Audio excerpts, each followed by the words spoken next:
pre, nakita niyo ba yung bagyong uwan? Palapit na sa atin, no? Oo nga eh. Yun! Walang pasok sa Lunes! Hindi ka rin nag-iisip eh, no? Sa Lunes, wala na kayong bahay. Oo nga, no? Nakabili ba kayo mga stock nyo, pre? Ako pre, hindi pa eh. Oo, pre. Last week pa ako nakabili. Pre, takot ka magutom. Alam mo ah. Okay. So, may pagkain na tayo. Sige. Eh, paano, pare, pag nawalan ng ilaw? Saka, wala tayong lutuan. Paano yun? Pre, I got you. SOS! Eh, pare, baka maubos yung baterya niyan. Kompleto yun, G. Eh, pare, mukhang mga chichirya lang naman pinamili mo eh. Oo, pre, kompleto yan. May fish cake, may pillows, and Lucky Me. Magulat to, may electric fan dito sa ilalim. Pare, ready na pala tayo eh.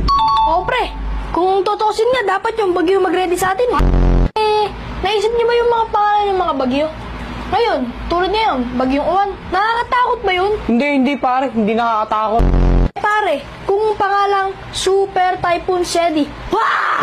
Nakakatakot talaga yung pare, ano? Trip mo ka. Ha? Iruin mo, bagyong Christine, bagyong Carding, bagyong Tino. Pero ang lalakas, ano? Mga pangalan nila, pare, cute eh. Hindi nakakatakot. Pare, may point ka. Pare, lutuin na natin yung mga pinamili mo. Ere na. Wala na binagilaw. Pare, nasa yung pagkain? Ewan ko pre, binagi yata. Biglang nawala sa ano. Kuyain. Hindi pare, hindi. Bigla na lang nawala dito. Sure ka? Mamatay man? Oo pre, oo. Mamatay man. Sigurado ka, pre? Kahit kidlatan ka ngayon? Oo nga, kakakulit mo.